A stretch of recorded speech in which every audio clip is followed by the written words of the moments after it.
So yo, what's up? Welcome back ulit sa ating YouTube channel. Sir Edu nga po pala from Sir Edu TV. So thank you so much sa mga patuloy na sumusuporta sa ating YouTube channel, sa mga nagla-like, nagko-comment, at syempre dun sa mga nag-share, no? At syempre lalong-lalo na dun sa mga nagsusubscribe, kasi sila yung mga maaaring manalo dun sa ating raffle, dun sa ating DBX EX4000 Exciter unit, ano? Kung di ka pa nakasubscribe, please consider subscribing, kasi isa yan sa mga sa mga requirements para manalo nitong DBX EX4000 Exciter unit natin, ano? Ayan, paparapol natin yan agad-agad pag umabot na tayo ng 10,000 subscribers.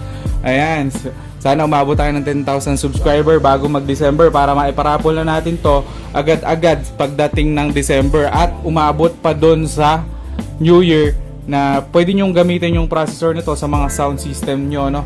So i-share nyo lang yung ating mga videos, at kung hindi ka pa nakasubscribe sa ating YouTube channel, please consider subscribing na, ano, kasi nung nag-review ako nung analytics nitong ating YouTube channel, 88% ng ating mga viewers ay hindi pa nakasubscribe. So 12% lang yung nakasubscribe. So napakaraming hindi nakasubscribe. So kung isa ka dun sa mga hindi nakasubscribe, please consider subscribing na po sa ating YouTube channel. Marami kang matututunan dito at marami kang ma-share. Pwede ka rin mag-comment sa ating comment section. Kung meron ako mga maling nasasabi, sabihin mo lang, feel free, ano? Walang problema yon. Tatanggapin natin yon as positive para ma-develop itong ating YouTube channel. So huwag na natin patagalan itong video natin for today.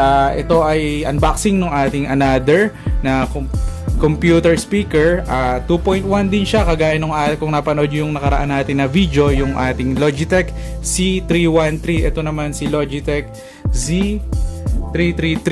Ayan, so mas upgrade na unit ito nung nakaraan natin na speaker, ano. Ito usually ginamit ko to as room speaker, no? Ginamit ko to sa kwarto, kinabit ko sa TV, and then ginamit ko siya pang nood-nood ng Netflix, and i-share ko na din dito yung experience ko sa kanya as nagamit ko siya as home theater, no? Home theater sa kwarto. So okay naman to. So umpisa na natin yung unboxing, huwag na natin patagalin pa, no? Ayan. So ayan, umpisa na natin yung ating unboxing, ano? Ayan. So pagkabukas mo, nandyan agad yung kanyang mga manual. Ayan. Ayan yung mga diagram ng kanyang pag-assemble, ano? Hindi ka malilito. Ayan. Ayan, kompleto yan. Tapos meron tayo ditong user manual. Ayan, user manual. Tabi muna natin. Ayan, safety. Meron siyang styrofoam sa ibabaw. At pagkabukas mo ng iyong box, nandito agad bubungad sa iyo yung ating pinaka-subwoofer. Medyo mahirap na tanggalin. Unahin na natin itong tanggalin. Ito yung box. Ayan. Ayan. Ito yung box ng ating sa satellite. So kung makikita nyo yung packaging nya, premium na premium. Ayan. Tapos kunin na natin itong subwoofer. Ayan. Medyo madami din tong wire kasi computer speaker. Alam niyo naman, pag mga computer speaker, mahahaba yung mga wires niya para sa mga cable management. Tanggalin muna natin ito. Medyo nagkasabit-sabit yung packaging.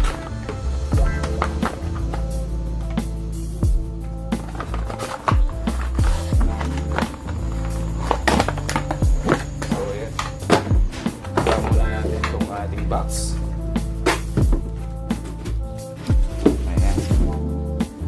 Aside muna natin yung box. Ito na po yung ating subwoofer. Naka-plastic pa siya. Tanggalin natin yung plastic. Ayan, ito po yung kanyang subwoofer. Ayan, kunin na lang natin yung ating metro para masukat natin kung gaano siya kalaki, ano? Ayan. At ito na yung ating metro. Ang kanyang lapad. Ito pala yung pinaka-front niya, no? Kung napansin nyo dun sa ating unang ni-review, yung Logitech C313, butas lang yung nandito na nasa down yung speaker niya, down firing siya. Ito front firing siya sa subwoofer. Tapos ito yung kanyang port sa bandang left niya. Ayan, so sukatin natin. Yung lapad niya is nasa 9 inches. 9 inches. Yung taas niya is same lang din, 9 inches. Ayan. Tapos yung lapad niya papuntang likod is 5 inches. Ayan, 5.5 inches. Ayan. So, makikita natin dito sa harap, ang napakasimple lang po ng kanyang subwoofer. Ito yung kanyang subwoofer. This is around mga 5 inches yung subwoofer niya. Tapos may cover siya. Professional na tingnan. And then yung logo niya na Logitech. So, napakaganda niya. Kaya kung lalagay mo to sa kwarto, napaka-solid niya. Tapos ito yung likod niya. Ito naman yung pagkakaiba niya dun sa ating Logitech C313, ano. Ang kaibahan nito, meron kang input dito na RCA at yung output mo dun sa dalawang speaker magkabukod na siya. Unlike dun sa C313, magkasama siya isang 3.5mm na jack. Tapos ito yung meron ditong bass control, makokontrol mo. Unlike dun sa C313, hindi mo makokontrol yung kanyang bass. Ayan. Tapos sa kanya namang makakontrol, meron tayo ditong ito yung kanyang switch. Naka-connect na din siya dito sa ating subwoofer. Ayan, ito yung kanyang switch. Ayan, on and off. And then volume knob. Ayan, tapos meron niyang LED indicator. Ayan, pag naka-on yan, kulay green. Tapos ito yung kanyang power supply, power cord, ayan. Standard. Tapos ito yung kanyang 3.5mm na jack para sa input ng kanyang source ng music, for example, cellphone, television, PC. Ayan, pwede yan. Ayan. Tapos buksan na naman natin yung sa ating mga satellites or yung kanyang mid-high. So umpisa na natin buksan to. So kung makikita nyo, napaka-premium yung design niya. Napaka-effort ni Logitech na gawan pa ng ganitong box yung kanyang mga satellite. So kita nyo naman. Ayan, naka-plastic siya. Ayan, Logitech. Labas natin parehas.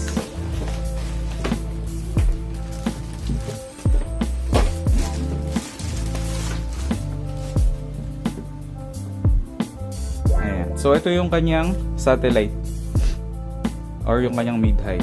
So ito ay nasa around 3.5 inches na medyo ano to, full range na yung tunog niya, mid to high na siya. Ito design lang daw to, dito talaga tweeter. Ito lang talaga siya. Tapos meron siyang mahabang RCA cable para sa kanyang ayan, na ikakabit dito sa output sa likod ng subwoofer. Ayan, dalawa yan, parehas lang. Susukatin natin. Ayan.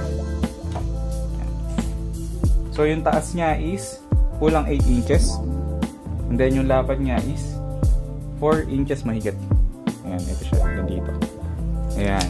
So dalawang piraso yan. So pakita ko naman sa inyo ngayon kung paano siya i-set up. So napakasimple lang. Ayan. Yung RCA cable pa lang nila ng satellite, merong color coding kaya hindi ka malilito. Yung isa is blue. Ayan. Yung kabila naman is black. Black. Ito siya. Black. Ayan. So, dito sa likod niya is ito yung output niya. Blue and black. Doon mo lang isasaksak yung speaker. Ayan. Hindi ka malilito. Ayan, saksak na natin. Black.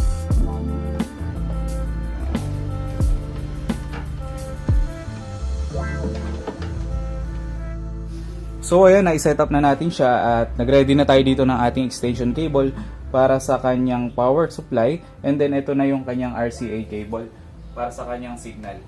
Ayan. Para sa ating testing naman to. Ayan, iayos lang natin para hindi makaalat. Ayan, saksak lang natin siya. Ito po siya, ating extension cable. Tapos i-turn on natin. Turn on.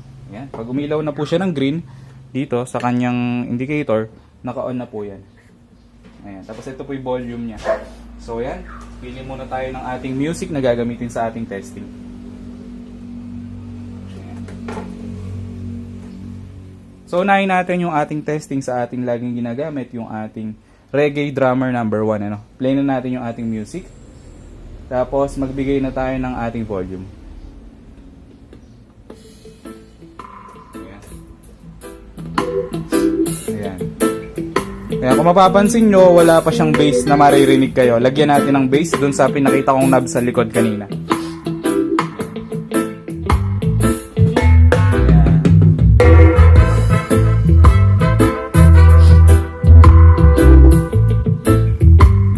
Gamit kayo ng headset para mapakinggan nyo mabuti yung quality ng music niya.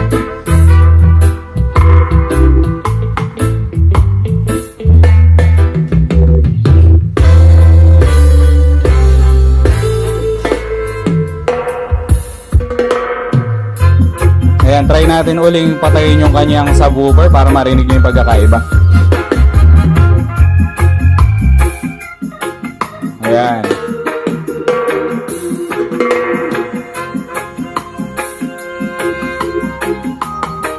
Ayan, lagyan uli natin ng sub. Ayan, talagang buong buo yung tunog niya. Good na good siya pang home theater talaga kasi yung bass niya talagang mababa tumunog. Kumbaga yung low frequency, labas na labas.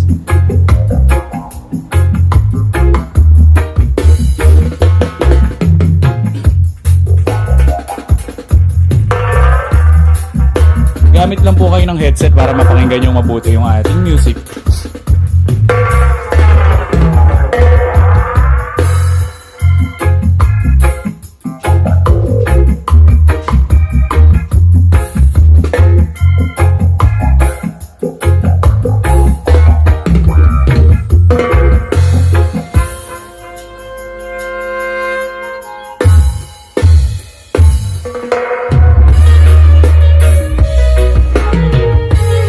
Solid na solid po yung tunog niya.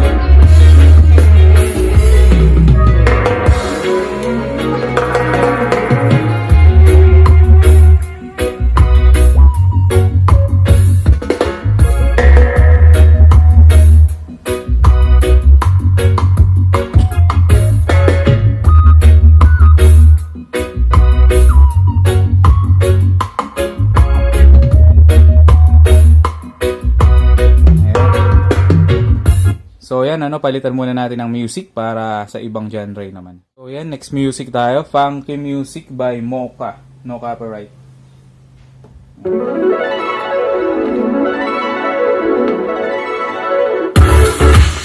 Yeah, approve natin.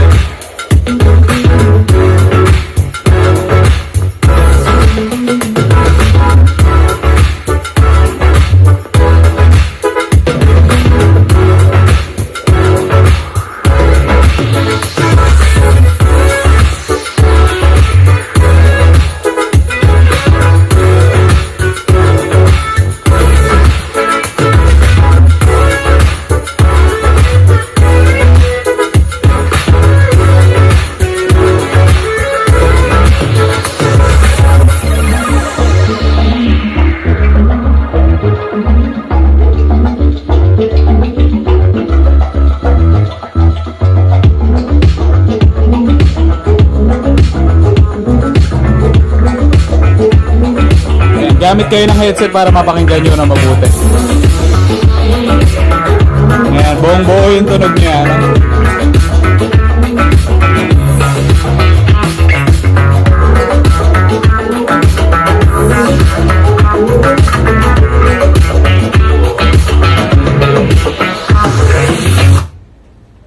So yun, tapos na yung ating test doon. Pili ulit tayo ng iba pang music para mas mapakinggan natin siya ng maayos. So yan, next testing tayo. Fraction Saxophone Hip Hop by Infraction. Yan, play natin. Ito yung final testing natin. Titingnan natin yung excursion ng kanyang subwoofer. So usually kasi pag mga subwoofer na ganito, matitindi talaga yung excursion nila. So tatanggalin natin to para maipakita natin sa inyo. Ayan, natanggalan natin. Para maipakita natin sa inyo yung kanyang excursion. So gagamit tayo dito ng Extreme no copyright bass boosted music. Ito siya. Ayan, at ipi-play na natin siya ngayon. Ayan, so yan. Lagyan natin volume.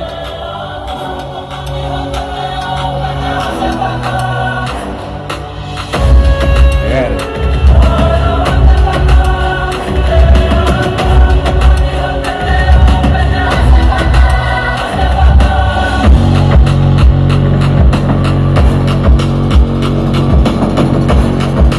napakalupit.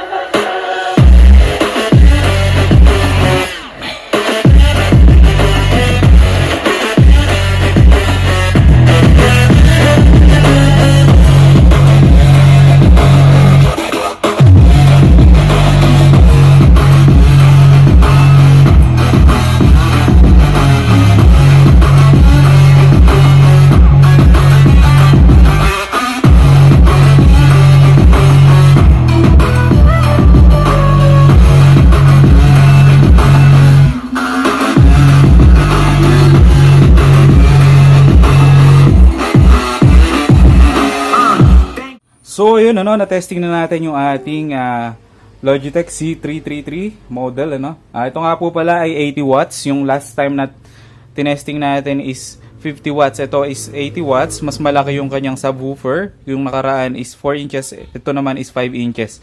Mas buo yung tunog nito, mas malaki siya tumunog at mas clear siya tumunog. Yun yung napansin ko dito. Siguro in our next video gawa natin sila ng comparison para mas fair naman yung laban, comparison sa kanilang dalawa. Yan. So nabili ko pala ito nung matagal na din to. Ang long term review na to, 4 years na to sa akin. Halos sabay ko silang binili ng C313 at nitong C333. Nabili ko to sa price, dati kasi mura lang to, 1,500. So ang price na nito ngayon is 2,000 to 3,500 pesos, depende po sa shop na bibilan nyo or sa store na bibilan nyo. So nagamit ko siya sa kwarto, ginamit ko siya as home theater. Mahilig kasi kaming manood ng movies, Netflix, ganyan. Okay naman siya. For example, nanonood kami ng mga Transformers, ganyan, yung mga blast nung pagsabog, maririnig mo talaga dito sa system na to. This is a 2.1 system, sound system. Ayan. So napakasulit nito. So kung nagbabala ka na pang kwarto, speaker, pang computer mo, okay na okay po ito. So hanggang dito na lang yung video natin for today. Thank you so much for watching. Sana may natutunan ka sa video natin for today. Kung di ka pa nakasubscribe, please consider subscribing na rin. Paalala lang natin yung raffle natin. Pag umabot tayo ng 10,000 subscribers, paparaffle natin yung ating EX 4000 Exciter unit. So huwag ka nang mag-atubili pang mag-subscribe. So thank you so much and bye-bye.